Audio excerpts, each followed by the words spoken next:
नमस्कार दोस्तों, मैं हूं राज। आप देख रहे हो हाईवे 33। आज मैं आपको लेके चलूंगा उड़ीसा। उड़ीसा साल 2004 में। ये जो आज की कहानी है ना, प्रताप की कहानी है। प्रताप एक ठेली रिक्शा चलाने का काम करते थे और उनका जो कॉलोनी था, घर था, जो आंध्रा उड़ीसा का बॉर्डर था ना, करीब था। और जो ठेली रिक्शा चलाते थे ना, उसमें वो सीमेंट लाया करते थे बॉर्डर से। जो कॉलोनी बनती थी, घर बनते थे, वहां पर वो सीमेंट पहुंचाने का काम करते थे। उम्र 30 साल हो चुकी थी, लेकिन अभी शादी नहीं हुई थी। बहुत आस लगाए हुए थे, लेकिन अब काम तो ठेली का करते हैं, मजदूरी का करते हैं। अब इसीलिए रिश्ता हो नहीं पा रहा था। अब वो शराब भी पीने लगे थे। शराब पी करके अपना काम करते थे, मेहनत मजदूरी का रिक्शा। अब सीमेंट का कट्टा डाल करके अब बॉर्डर से 15 किलोमीटर, 20 किलोमीटर उस टाइम में रिक्शा खींच के ले जाते थे। और उनकी जो कमाई होती थी उनका अपना होता था, और ऐसे ही करते थे। लेकिन एक कसक थी शादी ना होने की। अब उम्र तो एक तरह से निकलती जा रही थी। 30 साल उम्र हो गया था। अगर 1-2 साल में शादी नहीं हुआ तो फिर उनको रिश्ता कहाँ से मिलेगा। लेकिन अब नहीं हो रहा तो अब दिमाग में अब ज़्यादा बिठाते भी नहीं थे। जो होगा किस्मत में देखा जाएगा। लेकिन लड़कियों की चाहत उनको मन में हमेशा रहती थी। अब कई बार अब रोड पर रिक्शा लेके जाते थे, देर रात बॉर्डर से लौटते थे, तो वहाँ पर उस टाइम में लड़की मिल भी जाती थी जो उस लाइन की थी। और एक रात जब वो लौट रहे थे ना बॉर्डर से, सीमेंट का कट्टा अपना ठेली पर लोड करके, गर्मी का टाइम था। दिन में अब इतनी कड़क धूप होती थी, इतनी गर्मी होती थी। प्रताप बताते हैं कि मैं दिन में रिक्शा खींचना मुश्किल हो जाता था। तो मैं ज़्यादातर अब जो काम था ना गर्मी के टाइम में, रात को ही करता था। रात को मैं करीब 11 बजे अब उस जगह पर आ गया था, बॉर्डर से 10 किलोमीटर की दूरी पर, और थका हुआ था, पानी की तलाश कर रहा था और बीड़ी भी पीने की इच्छा थी। अब इसके बाद वो रिक्शा खड़ा करके आसपास में देखने लगे। वहां पर एक शमशान था, जानते भी थे वो, लेकिन डर वाली कोई ऐसी बात नहीं थी। वो तो उनका रात दिन का रास्ता था। वहां पर एक नल लगा हुआ था, और वो नल के पास प्यास बुझाने के लिए गए ना। अब पानी पीने के बाद जब थोड़ी अब शमशान के साइड में देखते हैं ना, तो क्या देखते हैं कि गेट के पास में अब ऐसा बाउंड्री भी नहीं था, ऐसा कोई परमानेंट गेट भी नहीं बना था वहां पर एक लड़की दिखाई दी, यंग लड़की। अब लड़की देख करके उनको लगा कि अरे, जो रोड पर लड़कियां मिलती है ना, ऐसी वो भी होगी। अब उसको इशारा करते हैं रात के टाइम में, लेकिन लड़की अब इशारा उनका देख नहीं पाती है। उसका जो चेहरा था शमशान के साइड में था, ना जाने वो क्या देख रही थी, किसको देख रही थी, ये तो प्रताप ने देखे नहीं थे। जब वो काफी देर अब उसको आवाज लगाती रही धीरे धीरे, लेकिन वो टस से मस नहीं हुई। और तब उन्होंने एक छोटा सा कंकड़ उठा करके और उसके ऊपर दे मारा। जब कंकड़ उसको लगा तो लड़की मुड़ी। अब फिर प्रताप को देखा भी, और वो कुछ देर तक देखती रही। प्रताप उसको इशारा करते रहे कि मेरे पास में आ जाओ, मेरे पास में आ जाओ, बात करते हैं। लेकिन वो लड़की फिर अपना सर दूसरी साइड में घुमा लिया, जिधर वो देख रही थी। प्रताप ऐसे ही किए। दूसरी बार भी एक छोटा सा कंकर उठा करके और उस पर दे मारा। जब उसको कंकर लगा, फिर वो मुड़ी, प्रताप की तरह देखने लगी। प्रताप वही कह रहे थे कि आओ, मेरे पास में आओ, मेरे से बात करो, इशारा कर रहे थे। लेकिन वो लड़की कुछ देर तक जरूर प्रताप को देखती रही और फिर अपना चेहरा दूसरी साइड में घुमा दिया। तीसरी बार भी अब प्रताप अब समझ चुके थे कि ये लड़की वही है। आखिर उनके पास में क्यों नहीं आ रही है। अब फिर वो कंकर उठा करके एक और मारते हैं। तब लड़की मुड़ती है, सीधा प्रताप के पास चली आती है। क्या है? तब कहते कि अरे मैं तुमको काफी देर से कंकर मार रहा था, तुम तो सुन ही नहीं रही थी। आओ हम बैठते हैं, कहीं बातचीत करते हैं। तब वो लड़की मुस्कुरा करके प्रताप की तरफ देखने लगी। अब फिर धीरे से बोली, अभी तुम जाओ, अभी मेरे अंदर में जो देख रहे हो ना, वो बैठे हुए हैं, पूजा कर रहे हैं, वो मेरे पिता हैं। वो देख लेंगे तो फिर अनर्थ हो जाएगा। तुम जाओ, फिर हम किसी दिन मिलेंगे। जाओ, तुम निकल जाओ यहां से। जब प्रताप देखे थे ना, तो जो लड़की थी ना, अब उतनी सुंदर भी नहीं दिखाई दे रही थी। सांवली सी अब उसका रंग था, और चेहरा भी कोई ज़्यादा आकर्षक उस टाइम नहीं दिख रहा था जब पहली बार अब प्रताप के पास में वो लड़की आई थी। लेकिन फिर भी अब प्रताप के नज़रिए में वो बहुत अच्छी थी। अब प्रताप अपने दिल की बात दिल में ही लेकर के अब वो लड़की के समझाने के बाद कि चलो आज तो इसका फादर है, चलो फिर तो हमें आना जाना है ही। और लड़की बोली कि हम यहाँ पर रोज आते हैं, मेरे पिता यहाँ पूजा करते हैं, मैं यहाँ पर खड़े होकर देखती रहती हूँ, कोई ज़रूरत का सामान पड़े अगर मांगते हैं तो मैं ला कर देती हूँ, तो हम तो यहाँ पर मिलेंगे ही रात को। लड़की ने सब कुछ बता दिया था। लेकिन जब मेरे पिता नहीं होंगे तब मैं तुमसे मिल सकती हूँ। पिता के रहते हुए मैं ऐसा अब तुमसे नहीं मिल पाऊंगी।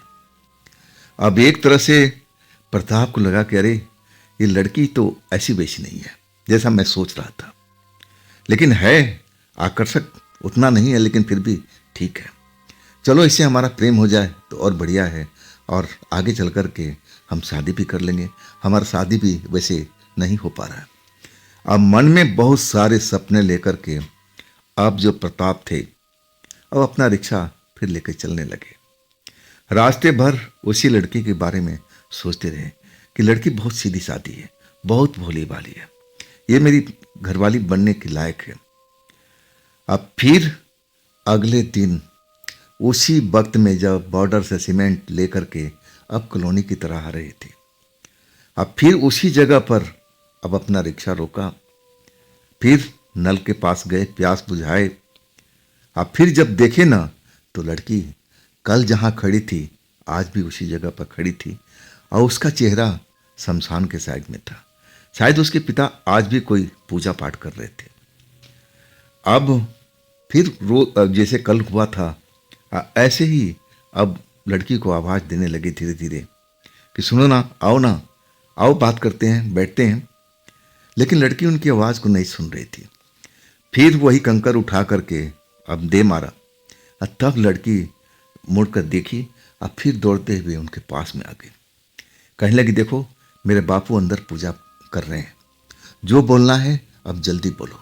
अगर बापू मेरे पूजा से उठ गए ना तो देख लिया ना, तो मेरे लिए तो बड़ा मुश्किल अब हो जाएगा। लड़की जात हूँ ना, आप समझ सकते हो ना। अब जो प्रताप थे अब प्रेम तो करने लगे थे, अब उस लड़की को घरवाली बनाने का इच्छा था। अब वो अपने दिल की बात अब पूरी तरह से बता नहीं पाए, लेकिन इतना जरूर बता दिए कि देखो मैं तुमसे प्रेम करता हूँ, तुम मेरी पहली नज़र में भाग गई हो।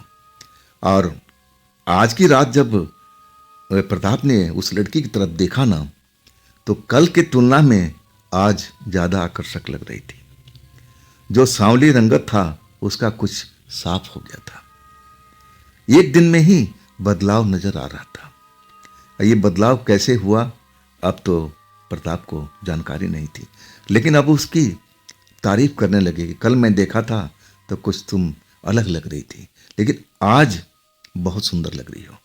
अब तारीफ सुन के लड़की भी मुस्कुरा पड़ी। कहने लगी, ठीक है अब बातचीत हो गया है ना, अब तुम जाओ। अब जब हमारे पास वक्त होगा, जब हमारे पिता नहीं होंगे, तब मैं तुमसे मिलूंगी। अब ऐसा ही रोज चलने लगा था। प्रताप जब भी बॉर्डर से सीमेंट लेके आते और उसी जगह पर रुकते, अब नल का ठंडा पानी से प्यास बुझाते, लड़की को इशारा करके बुलाते या फिर कंकर मारते। लड़की आ जाती, 2-4 मिनट 10 मिनट वो लोग बातचीत करते। अब वो प्रताप अपने रास्ते चले जाते। लेकिन अब प्रताप को लगने लगा कि इस लड़की से मुझे वाकई प्यार हो गया है। सुंदर आज और हो गई थी। जब भी देखते थे ना, पिछले दिन के तुलना में आज दिन जब देखते तो लड़की और ज़्यादा खूबसूरत हो गई थी। अब जो सांवला रंग था वो तो पीछे छूट चुका था, अब तो गोरी चिट्ठी हो गई थी। चेहरे पर एक तेज आकर्षण भी अब दिखाई देने लगा था। अब तो प्रताप और ज़्यादा मोहित हो गए उस लड़की पर, और उन्होंने तो मन ही मन अपना पत्नी बना लिया था कि अब तो शादी करूंगा तो इसी से। अब इसके लिए तो इसके फादर से बात करना पड़ेगा। खैर अभी वो मौका नहीं आया था। और फिर जब एक रात जब लौटे ना, तो नल के पास रुके, पानी पिए, और लड़की को अब जब वो जहाँ खड़ी होती थी वहाँ देखे तो वो थी नहीं। ना जाने क्या सूझा, अब शमशान के किनारे पहुँच गए।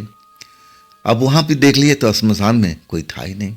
मतलब उसके पिता आए नहीं है, ना पिता आए हैं पूजा करने के लिए, ना लड़की आई है। ऐसा क्या हो गया? वो तो रोज ही आते थे इसी वक्त में। अब हैरान परेशान अब जो प्रताप थे ना, इधर उधर लड़की की अब ढूंढने लगे कि कहाँ से आती है लड़की, ये भी वो बताई नहीं कौन सी गांव की है। अब पूरा जानकारी तो थी नहीं, लड़की कुछ अपने बारे में खास बताई नहीं थी। अब एक तरह से मायूस हो गए थे कि क्या अब उस लड़की से हम मिल नहीं पाएंगे। प्रेम तो हो गया था ना प्रताप को।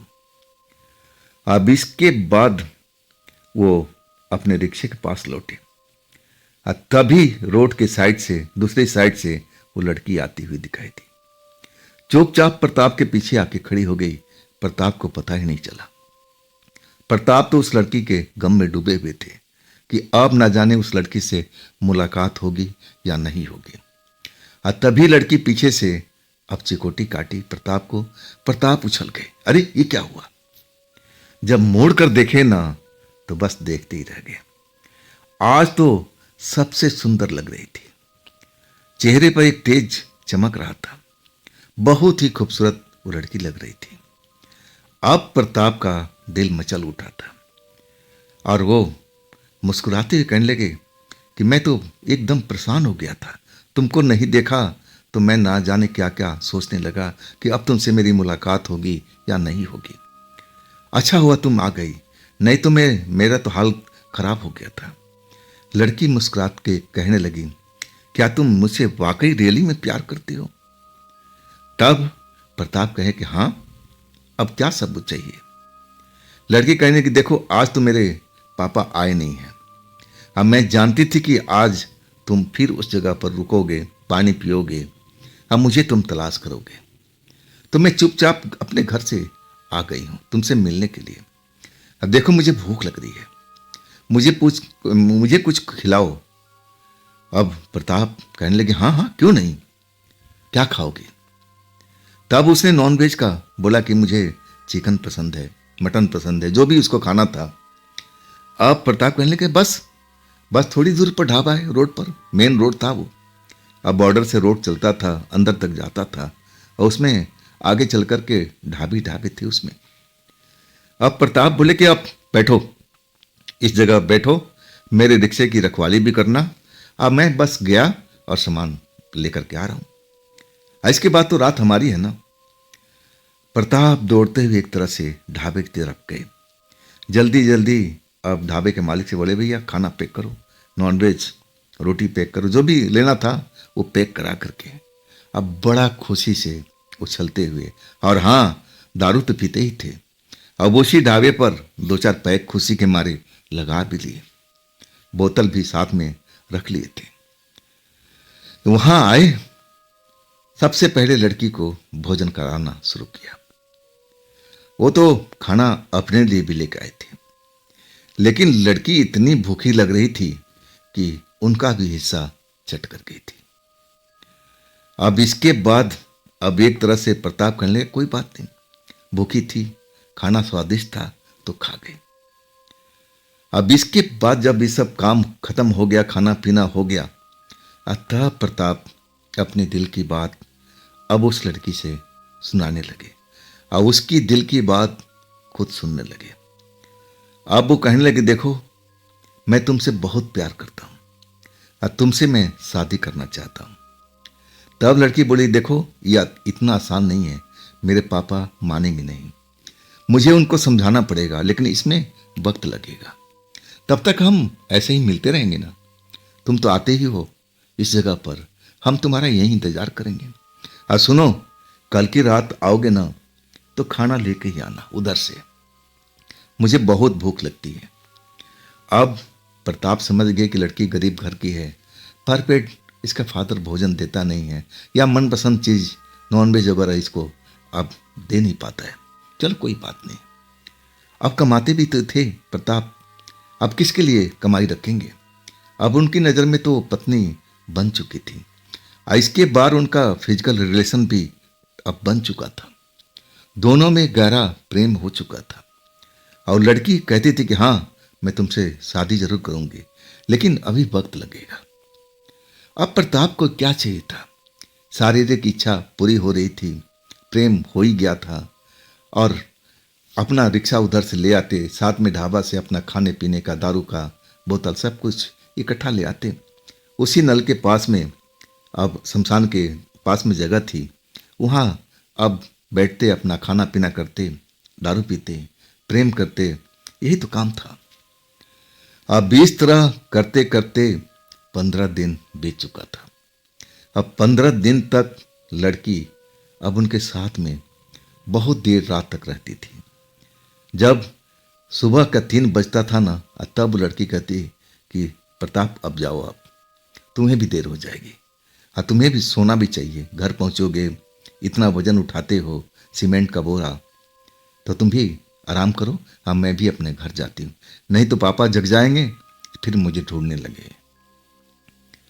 अब 3 बजे के आसपास प्रताप उस लड़की से विदा लेते और फिर कल का मिलने का वादा करके और अपने घर के रास्ते चले जाते।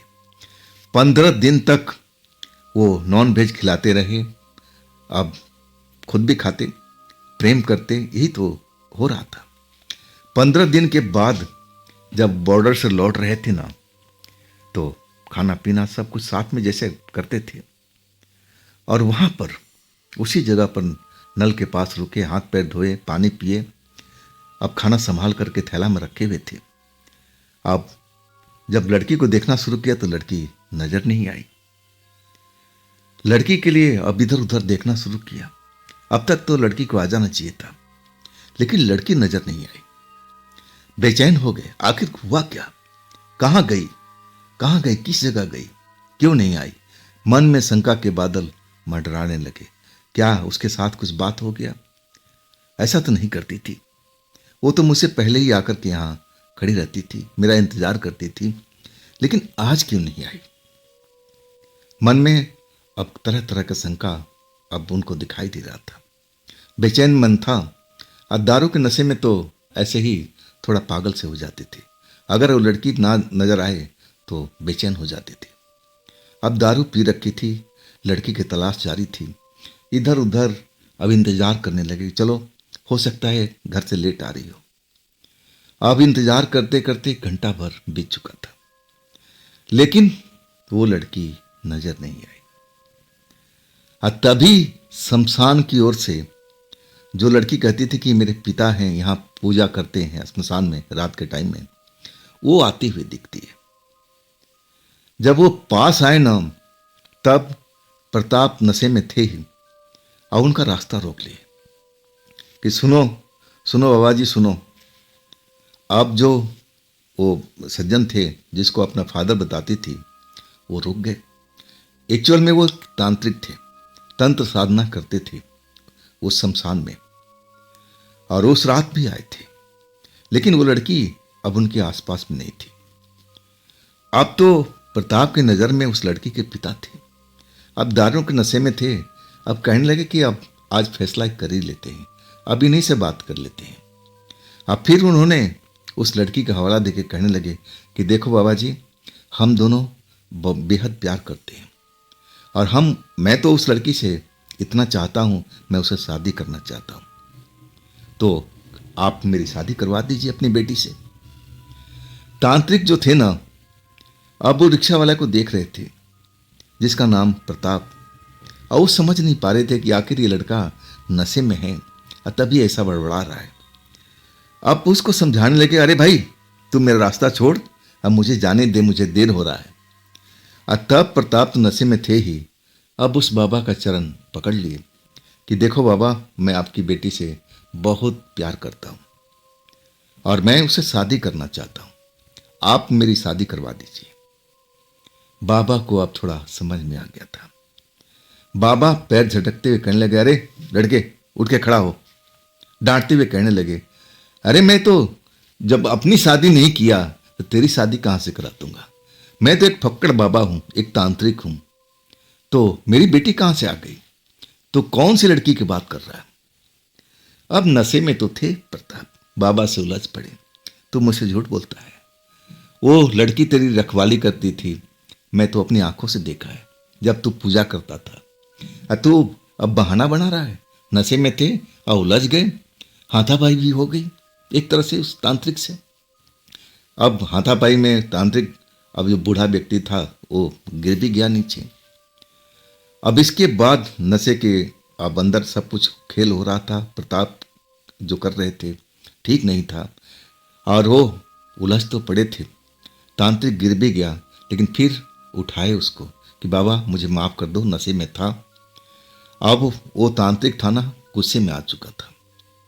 उस टाइम तो कुछ नहीं बोला, बोला ठीक है जाओ, मैंने माफ़ किया और दे सुन लो, मेरी कोई बेटी बेटी नहीं है, मैं किसी लड़की को जानता नहीं हूँ, अब आगे से मेरे रास्ता रोकने की कोशिश मत करना।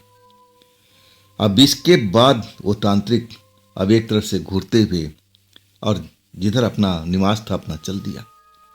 लेकिन जाते जाते मंत्र शक्ति से अब एक प्रेत उस पर छोड़ गया प्रताप के ऊपर में कि जा बेटा, तू मुझे गिराया है ना, अब तू इसका मजा ले। अब प्रताप को क्या मालूम था कि किससे मैं उलझ पड़ा हूँ। नशे में थे बेचारे और अपनी प्रेमिका के वियोग में अब बर्दाश्त भी नहीं हो रहा था और तभी तो उलझ पड़े थे, नहीं तो ऐसा काम कभी नहीं करते। उनको भी इस बात का अफसोस हुआ कि मुझे उनसे उलझना नहीं चाहिए था, लेकिन तब तक देर हो चुकी थी। लड़की नहीं मिले, ना जाने कहाँ गायब हो चुकी थी और पूरा ये सब मामला बीत चुका था।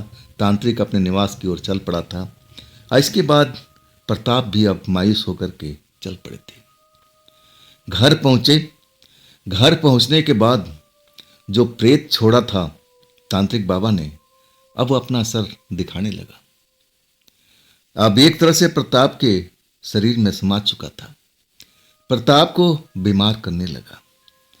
अब प्रताप जैसे तैसे अपने को संभाल रहे थे, अपना जो काम था वो कर रहे थे, लड़की के चाहत में कि मुझे घर पर नहीं रहना, बीमार हूँ कोई बात नहीं, चलो मैं बॉर्डर पे चलता हूँ, अब ज़्यादा वजन नहीं लाऊंगा, 2-4 बोरी ही लाऊंगा और उसी बहाने उस लड़की से फिर मेरा मुलाकात होगी और जो मैंने उस रात किया है उसके लिए माफ़ी मांग लूँगा, क्योंकि वो आखिरकार वो पिता हैं, उनके लड़की के पिता हैं।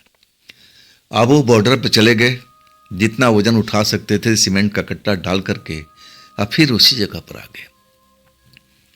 अब वो लड़की का इंतजार करते रहे कि लड़की आएगी आएगी आएगी। सारी रात बीत चुका था, सुबह के 4 बज गए थे, लड़की नहीं आई। तबीयत बिगड़ने लगा, प्रेत जो शक्ति थी अब उनके शरीर के अंदर में थी, अपना कारनामा कर रही थी। आखिरकार वो घर लौटे और घर लौटने के बाद अब उनकी तबीयत जो थी और बिगड़ गई थी, प्रेत शक्ति अपना असर दिखा रही थी। अब वो तो बाहर भी नहीं निकल पा रहे थे, शरीर में कमजोरी, चला फिरना मुश्किल हो गया था। लेकिन लड़की की इतनी चाहत थी कि वो इतनी अब रिक्शा लेके नहीं, पैदल ही उस जगह पर आ जाती थी, जैसे तैसे कि लड़की मिल जाए और मैं उसे एक नज़र देख लूँगा तो मेरी बीमारी भी सही हो जाएगी। ऐसा प्यार का पागलपन उन पर सवार हो चुका था। लेकिन वो लड़की बिल्कुल नहीं नजर आई, ना जाने कहाँ गायब हो चुकी थी। आप फिर वापस गए तो इसके बाद अब एक तरह से बीमारी ने अपना और असर दिखाना शुरू किया। अब डॉक्टर के पास तो नहीं, हाँ, अब वैद्य जी के पास में गए। वैद्य जी एक नज़र में देख करके बता दिए कि अरे बेटा, तेरे को तो ज्वाइंटिस हो गया है, पीलिया हो गया है, इसका इलाज कराना जरूरी है। आखिरकार अब वो वैद्य जी अपना दवाई वगैरह दिए कि बेटा इसका सेवन करो और फिर तुम सही हो जाओगे। लेकिन वो प्रेत उनके अंदर में समाया हुआ था, सही कैसे होने देता। बीमारी उनकी बढ़ती जा रही थी, दवा का असर कुछ भी नहीं हो रहा था। अब इसमें समय बीतता जा रहा था, 10 दिन और लग चुका था। दवाई खा करके सोचते थे कि मैं सही हो जाऊंगा, अब फिर मैं उस जगह पर जाऊंगा। अपनी प्रेमिका का याद सता रहा था, अगर वो आ जाएगी तो मेरी बीमारी वैसे ही गायब हो जाएगी। इतना प्रेम करते थे उस लड़की से, अनजानी लड़की से। और लेकिन प्रेत जो था, जो तांत्रिक ने उनके ऊपर में छोड़ा था, अपना असर तो धीरे धीरे दिखा रहा था। दवा बिल्कुल असर नहीं करती थी। आखिरकार वो वैद्य जी के पास कई बार जा चुके थे और फिर वो गए वैद्य जी के पास में कि वैद्य जी आप कैसी दवा दे रहे हो, इससे तो मुझे कोई फायदा ही नहीं हो रहा था और उल्टा मर्ज बढ़ता जा रहा है।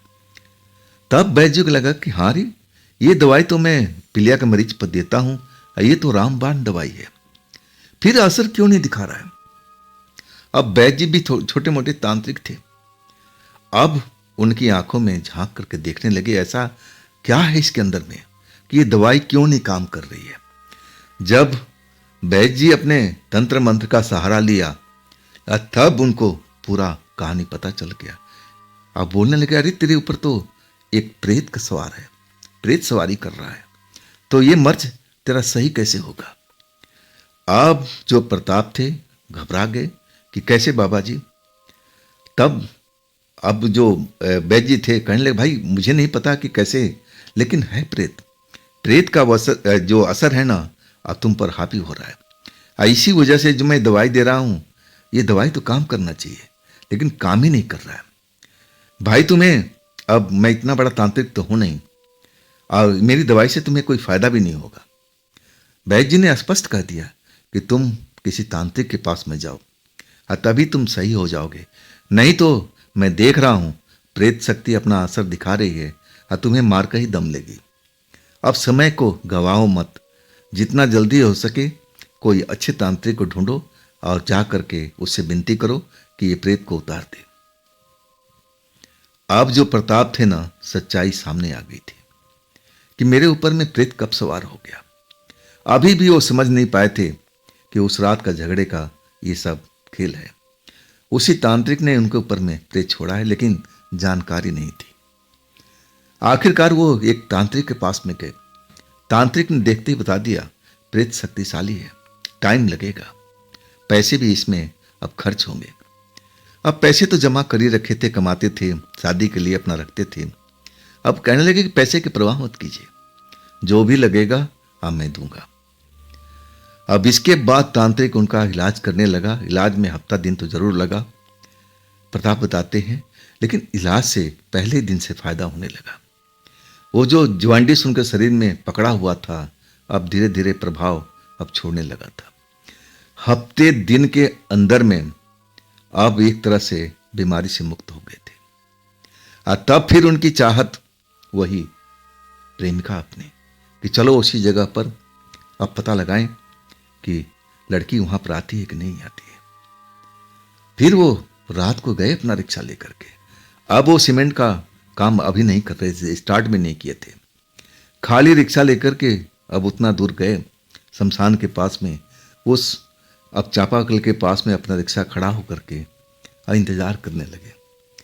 सारी रात निकल गई लेकिन लड़की के दर्शन नहीं हुए। अब क्या था, हर रोज आती थी, अब तो सही हो चुके थे, प्रेत बाधा खत्म हो चुकी थी, काम में तो मन ही नहीं लग रहा था। बस उनकी इच्छा थी कि किसी तरह से उस लड़की उनके पास में आ जाए, मेन मकसद वही था। लेकिन 10-12 दिन चक्कर काटने के बाद अभी भी वो लड़की को पा नहीं पाए थे। इनका मन का तड़प जो था ना, बढ़ता ही जा रहा था। कहाँ गई वो लड़की, कौन से गांव की थी, कौन से घर की थी, अब पूरा बताई भी तो नहीं थी। कभी श्मशान में जाते और कभी उस चापाकल के पास में रुक जाते। इस तरह 15 दिन और खराब कर दिया था, लेकिन बात बनी नहीं। ना तो वो तांत्रिक बाबा अब नजर आए कि उनसे भी कुछ पूछा जाए, वो भी नजर नहीं आए। अब फिर उसी तांत्रिक के पास चले गए। अपने दिल की बात जो लड़की से प्रेम करते थे, और वो तांत्रिक बाबा को बताया कि बाबा कुछ ऐसा इलाज कीजिए, मेरी प्रेमिका अब मुझसे रूठ गई है या गुम हो चुकी है, मेरे पास में आ नहीं रही है। तब तांत्रिक बाबा कहने लगे ठीक है, इसका भी इलाज मेरे पास में है, मैं करूंगा। अब तुम अपने मन में उस प्रेमिका का शकल को अब लाओ, जिस रूप में दिखाई देती थी उसी रूप में अपने मन में बिठा लो। और तब मैं अब देखता हूं कि कहाँ है, कौन से गांव की है, कहाँ की रहने वाली है। कुछ तो मैं आइडिया जरूर दे दूंगा, और कुछ मैं मंत्र का प्रयोग करूंगा, वशीकरण मंत्र का, कि अगर वास्तव में आसपास में होगी तो तुमसे जरूर संपर्क करेगी। अब तो प्रताप यही चाहते थे कि किसी तरह से मेरी प्रेमिका मुझे मिल जाए, मैं उससे शादी कर लूं। अब वो जो भी खर्चा पानी था उस तांत्रिक को दिए कि बाबा मेरा पहले ये काम कीजिए। अब तांत्रिक पर विश्वास हो गया था, जब प्रेत शक्ति उनके शरीर से उतार दिए थे तो ये तो छोटा सा काम था उनके लिए। अब वही तांत्रिक अब बिठा दिए आसन पर कि बैठो, अब मैं देखता हूं कहां तक तुम्हारी ये प्रेम कहानी चली है। आंखों में देखने लगे प्रताप को सामने बिठा करके। आंखों में देखते ही अब धीरे धीरे सब कुछ उनको जैसे दिखाई दे रहा था। अब फिर अचानक एकदम चौंक करके पीछे हट गए और कहने लगा, अरे बच्चा तू किससे प्रेम कर रहा था? चौंकने की बारी अब प्रताप की थी। क्या बोली बाबा, क्या बोले बाबा, समझा नहीं। तब तांत्रिक बाबा डांटते हुए कहने लगे, अरे तेरे को जीती जागती कोई लड़की नहीं मिली इस संसार में, इस एरिया में कोई लड़की नहीं मिली जो तू एक आत्मा से प्यार करने लगा, एक प्रेतनी से। अब तो प्रताप के मुंह से आवाज तक नहीं निकल रहा था। डर, खौफ, सब कुछ इन दो वाक्यों में अब उनके शरीर में बिठा दिया था। समझ नहीं पाई एक पल में कि ये बाबा क्या बोल रहे हैं, प्रेतनी से मैं प्यार करता हूं। अब प्रताप जो थे ना, कुछ समझ नहीं पा रहे थे। सर पर अपना दोनों हाथ रख करके सोचने लगे कि ये बाबा बोल क्या रहे हैं, तांत्रिक बाबा बोल क्या रहे हैं। अरे मैं तो जीती जागती लड़की से प्यार करता था, ये कैसे बाबा आप बोल रहे हो? अब प्रताप जो थे समझाने लगे, बाबा वो कोई प्रेतनी नहीं है। हाँ, पहली नजर में थोड़ा सा अलग लग रही थी, सांवली सी लग रही थी, लेकिन धीरे धीरे उसका रूप निखरने लगा था। जब से मैं मिलने लगा ना, तब से उसका रूप और निखरने लगा। बहुत ही सुंदर शक्ल उसका था, चेहरे पर एक तेज नजर आ रहा था। बाबा कभी वो प्रेतनी हो ही नहीं सकती, मैं विश्वास ही नहीं करता हूं। भला मैं प्रेतनी से कैसे हम बिस्तर हो सकता हूं? मैं तो उससे फिजिकल होता था, वो मेरे साथ में भोजन करती थी। असंभव बाबा, वो प्रेतनी नहीं हो सकती।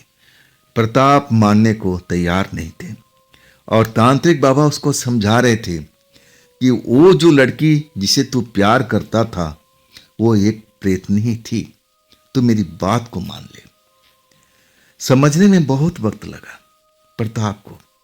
तांत्रिक बाबा जब पूरी अच्छी तरह से दिमाग में बिठाए कि बेटा उस लड़की से जो मिलता था, जुलता था, प्रेम करता था, खाना खिलाता था और हम बिस्तर होता था, वो वास्तव में इस दुनिया में है ही नहीं, वो एक प्रेतात्मा है।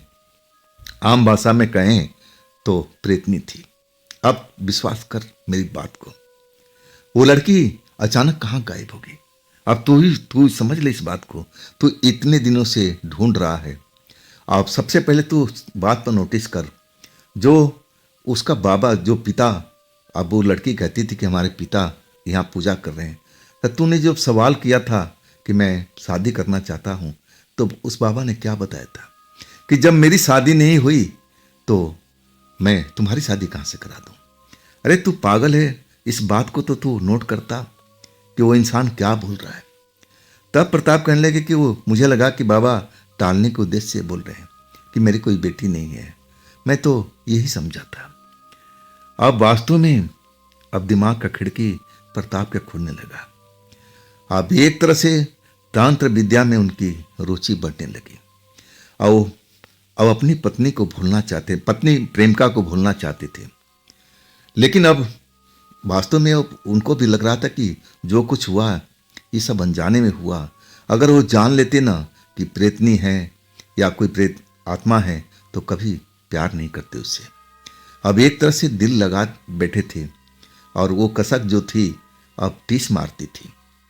जब भी ऐसा बेचैन होते ना, अब एक तरह से रिक्शा का काम छोड़ दिए थे।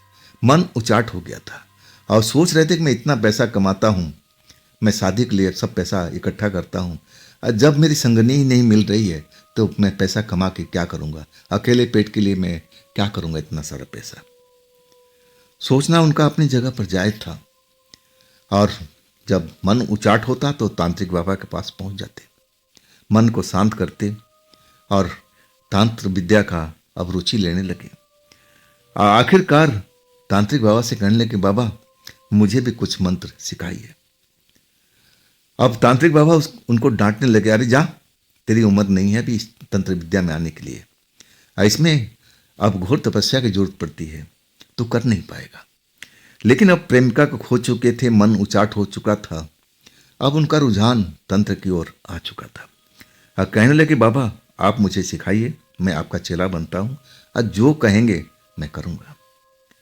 बाबा समझाए कि देख, सबसे छोटा मंत्र बताऊंगा, अब इस मंत्र को भी साधना करने के लिए तुझे शमशान में 21 दिन बिताना पड़ेगा, रात को कर पाएगा तू? अब प्रताप कहने लगे, बाबा जो कहोगे मैं करूंगा। अब दिल के घायल हुए पड़े थे, उस लड़की को भूलने की कोशिश कर रहे थे। अब आखिरकार जिद के आगे तांत्रिक बाबा झुके, अब फिर एक तरह से चेला बना लिया था। 21 रात अब वो जाकर के तंत्र का साधना करने लगे शमशान में।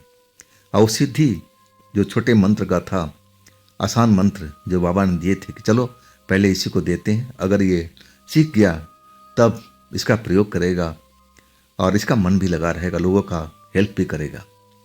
और वो मंत्र था भूत भगाने का मंत्र। अब सिद्धि मिल चुकी थी और इसके बाद अब वो एक तरह से बाबा का शरण में रहते थे और उनका सेवा भी करते थे। लेकिन मन उचाट रहता था, मन बेचैन रहता था प्रताप का। मन में वही कसक रहती थी कि देखो मैं उस लड़की से कितना प्यार करता था और लड़की तो मुझे धोखा दे गई। आखिरकार तंत्र के दुनिया में आ चुके थे, अब लोगों का सेवा भाव करने लगे। जो भी कोई उनसे मदद मांगने आता कि मेरे पर भूत प्रेत का मैं शिकार हुआ पड़ा हूँ, अब वो मदद करते थे। इसी चक्कर में एक लड़की से अब उनकी दोस्ती हो गई थी और दोस्ती ऐसी हुई कि आखिरकार अब उनसे शादी कर ही बैठे। शादी भी हो गई और इसके बाद अपना अब एक तरह से घर गृहस्थी उनकी बस चुकी थी। अब फिर तंत्र विद्या से अब अपना घर परिवार का काम चलाने लगे। अब एक तरह से पति और पत्नी उस घर में। हाँ, बच्चे जो होते थे ना उनके तो जिंदा नहीं रहते थे, बच्चे मरे हुए पैदा होते थे। अब बड़ा दुख होता था प्रताप को कि मेरा कोई औलाद नहीं होगा, कि मेरा कोई संतान सुख लिखा नहीं है क्या। बाबा के पास जाते थे, अपने गुरु जो थे पूछते थे, गुरु उनका मुस्कुरा कर रह जाते थे।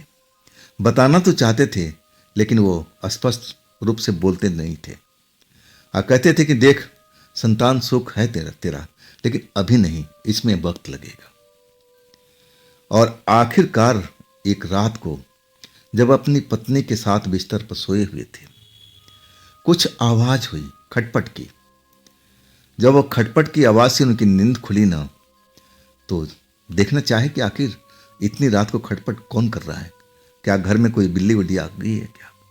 कमरे की रोशनी किए, आज उनकी पत्नी सोई हुई थी गहरी नींद में। जब रोशनी किए कमरे के अंदर में, आज देख करके हैरान रह गए। ये तो उनकी वही प्रेमिका थी जो जिसके लिए वो पागल बने हुए थे।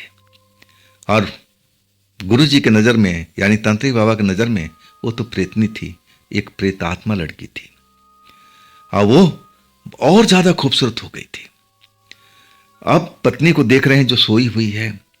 अब धीरे से पलंग पर उठते हैं और वो जो प्रेमिका थी उनको इशारे से बुलाती है, बिना आवाज किए, आ जाओ। अब तो ये तंत्र विद्या के माहिर हो चुके थे, इनको डर था नहीं। अब उस लड़की के पास चले गए। अब फिर कहने लगे, तू तो अब प्रेत आत्मा है, तूने मेरे साथ में छल क्यों किया, मुझे क्यों तड़पाया? तू पहले ही बार बता देती कि मैं आत्मा हूं तो मैं विश्वास कर लेता। प्रेत आत्मा समझ के मैं तुमसे प्यार करता, लेकिन तुमने मेरे साथ में धोखा किया।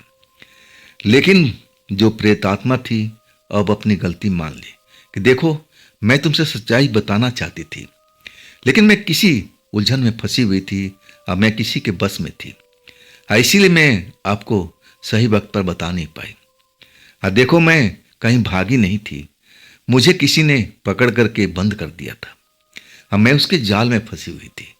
जब मैं जाल से निकली हूं ना, तो मैं तुम्हें ढूंढते हुए देखो तुम्हारे घर तक पहुंच गई। मैं तुम्हारी पत्नी को देखा तो मुझे जलन भी हुआ। देखो, मैं तुमसे आज भी प्यार करती हूं, मैं तुम्हें अपना पति मानती हूं एक तरह से। वो प्रेतात्मा लड़की अपने दिल की बात सब बताने लगी, अपने दुख दर्द बताने लगी कि मैंने तुम्हारे साथ में कोई बेवफाई नहीं किया है, जो कुछ हुआ है मेरे साथ में सब मैं तुम्हें सच बता रही हूं। आखिरकार प्रताप उससे बेहद प्यार करते थे। अब फिर उन्होंने एक तरह से स्वीकार कर लिया कि चलो तुमसे भूल हुई, लेकिन अब क्या करें, अब तो मेरी शादी हो गई है, मेरी पत्नी देखो सो रही है, तो मैं तुम्हें इस घर में कहां रखूंगा। तब वो लड़की सोचती रही। अब फिर कहने लगी कि मुझे कहीं छिपने की जरूरत नहीं है, अब मैं तुम्हारे घर में रहूंगी, मैं तुम्हारी पत्नी के शरीर में रहूंगी, तुम्हारी पत्नी को भी शक नहीं होगा। और अब इसके लिए जब प्रताप सोचने लगे तो लगा कि लड़की तो सही बोल रही है। अब फिर उन्होंने इजाजत दे दिया। प्रेम में तो फंसे हुए थे, उसी से बेइंतहा प्यार करते जो थे। आखिरकार उन्होंने इजाजत दे दिया कि चल ठीक है। और वो लड़की अब उनकी पत्नी के शरीर में समा चुकी थी। प्रेम करते थे। अब उसका शक्ल जो था ना, प्रेम करते टाइम प्रताप बताते थे कि हू बहू वही मेरी पत्नी लगती थी, उतना ही खूबसूरत बन चुकी थी। अब इस तरह से अब उनका उसी घर में रहना पीना खाना पीना सब कुछ चल रहा था। अब उस जो लड़की थी जो उनकी पत्नी के अंदर सवार थी, और वो भी खुश थी, और वो उनकी पत्नी को तो एहसास तक नहीं होता था कि मेरे अंदर में कोई और समा चुकी है, जरा भी उनको संदेह नहीं होता था। और साल भर के अंदर जो उनकी पत्नी थी, ना जाने क्या वजह हुआ, वो बीमारी पकड़ी और इलाज करने के बहुत कोशिश किए, लेकिन वो लड़की औरत उनकी पत्नी बच नहीं पाई। अब इसके बाद जो थे ना, बहुत संकट में आ चुके थे। वो जो उनके शरीर में लड़की थी, उनकी प्रेमिका, वो भी एक तरह से जैसे उसका शरीर नष्ट हुआ और वो भी एक तरह से गायब हो चुकी थी, उसका भी अता पता नहीं था। अब एक तरह से बड़ा दुखी हो चुके थे। प्रेमिका भी गायब, पत्नी गुजर चुकी, फिर जैसे अकेले थे अकेले हो चुके थे। संतान सुख भी उनको नहीं मिला था। तब तक इनकी जो उम्र थी लगभग 33 साल की हो चुकी थी प्रताप की। फिर क्या करते, अब पैसा कौड़ी शादी ब्याह में सब कुछ खर्च कर चुके थे। अब फिर वही रेहड़ी का, रिक्शा चलाने का, बॉर्डर पर जाने लगे, सीमेंट का बोरी ढो ढो के लोगों को घर तक पहुंचाने लगे।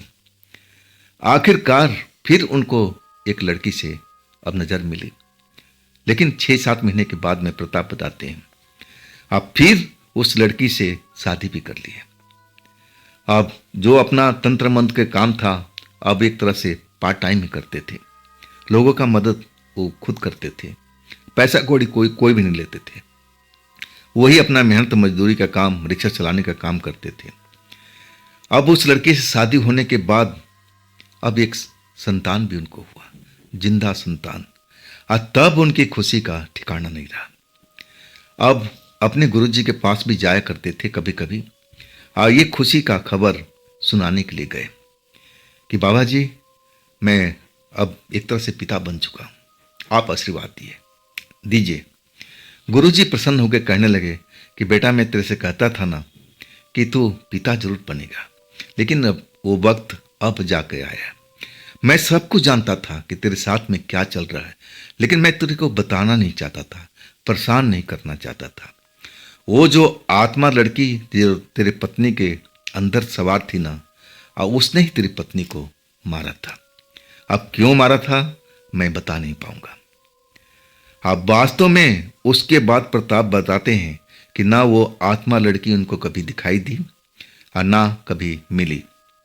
उनकी जो दूसरी पत्नी थी उसे 3 संतान पैदा हुआ और तीनों संतान हष्ट-पुष्ट और एक तरह से उनके परिवार की गाड़ी सही पटरी पर चल पड़ी थी। तो दोस्तों, ये थी आज की कहानी प्रताप की। ये घटना कैसी लगी आपको जरूर कमेंट में बताइएगा। और दोस्तों, अगर आपके पास भी ऐसी कोई घटना है जो आप मुझे बताना चाहते हो तो आप मुझे इंस्टाग्राम पर या मेरे व्हाट्सएप नंबर पर आप मुझे संपर्क कर सकते हो, अपनी कहानी को आप शेयर कर सकते हो। और दोस्तों, अगर आप मेरे नए चैनल पर नहीं गए हो ना तो जल्दी से जाइए राज की कहानियाँ में। उसमें जो कहानी चल रही है ना, बहुत मज़ेदार कहानी है, ज़रूर आपको पसंद आएगी। और उस चैनल का लिंक इसी वीडियो के डिस्क्रिप्शन बॉक्स में दिया हुआ है। जैसे ही आप लिंक पर जाएंगे हमारे नए चैनल पर पहुंच जाएंगे। दोस्तों, ये भी चैनल आप ही का है, तो इसको भी अपना प्यार दीजिए। अगर आपने सब्सक्राइब अभी तक नहीं किया है तो सब्सक्राइब कर लीजिए, लाइक कीजिए और अपने दोस्तों को शेयर भी कीजिए। फिर हम मिलते हैं इसी चैनल पर इसी टाइम पर कल। आप लोग अपना ख्याल रखिएगा। नमस्कार।